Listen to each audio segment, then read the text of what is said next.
My name is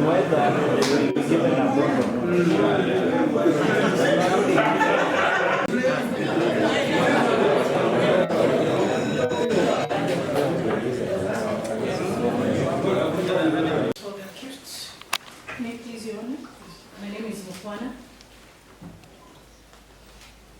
I appear for the accused person.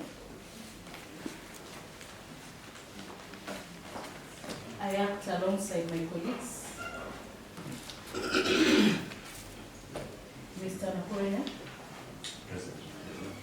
I'm also holding brief for my senior, Mr. Aachiliwa.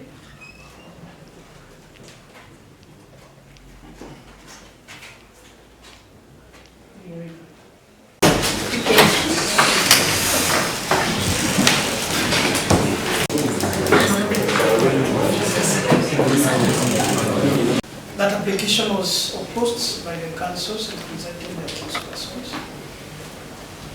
From the affidavit of the investigating officer, the application is made on the principal grounds that the accused person is likely to interfere with witnesses, and two, that the accused person is a flight risk. I've considered that application as submissions. On the issue of interference with witnesses, is the finding of the court. Prosecution averts that the accused person, as a political figure, is likely to interfere with witnesses. The investigating officer averts that there are incidences where the accused has compromised or persuaded complainants from following up on the matters. He singled out OB 17 of 4th of June 2025, a complaint of threatening to kill against David Barasa.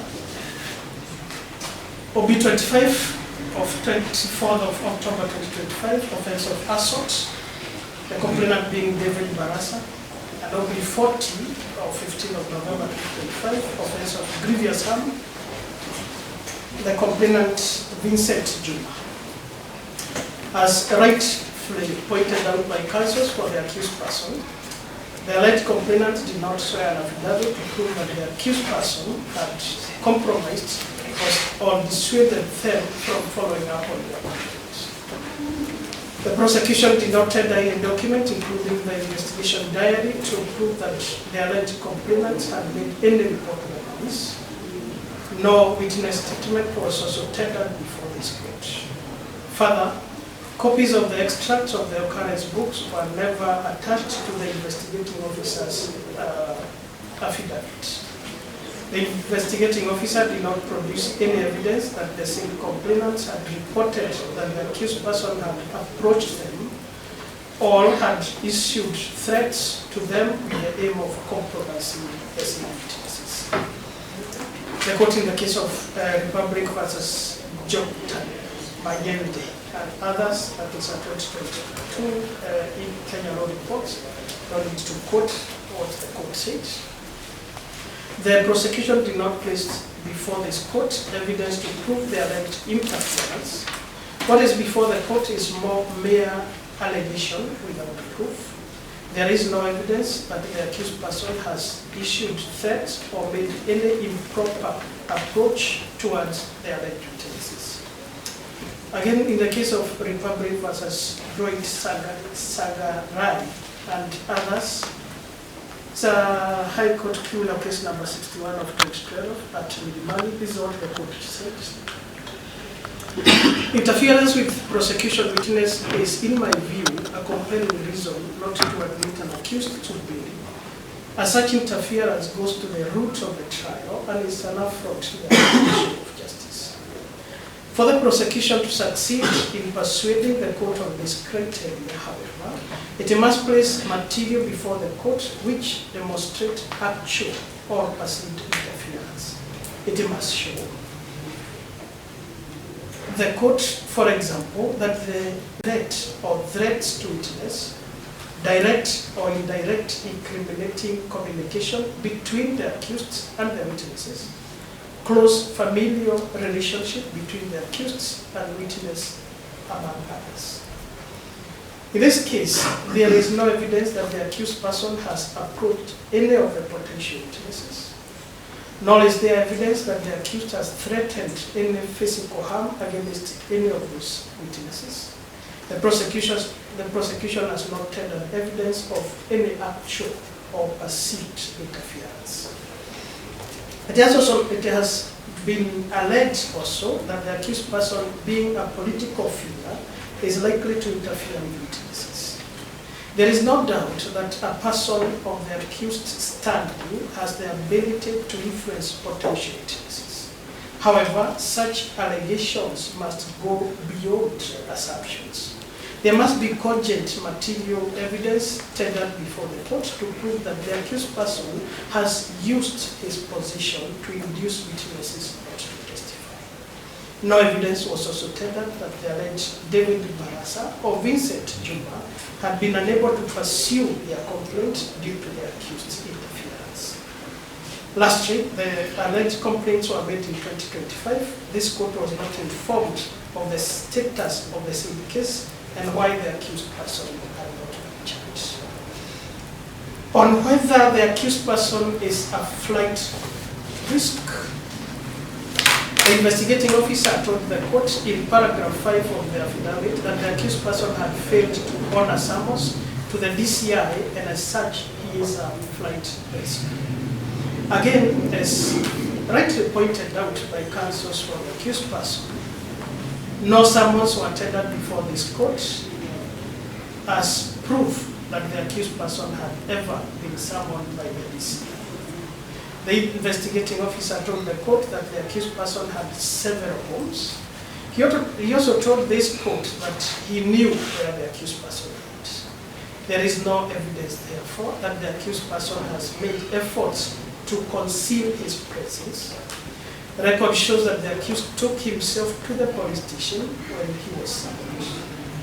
The environment was made too casually, and I need not say more about that.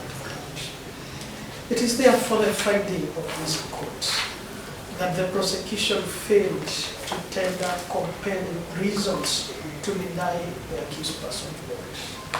Those circumstances, therefore, the application by the prosecution is declined. The court makes the following orders: that the accused person is admitted to a bond of 100,000 plus one surety of a similar amount and a cash bail of 50,000.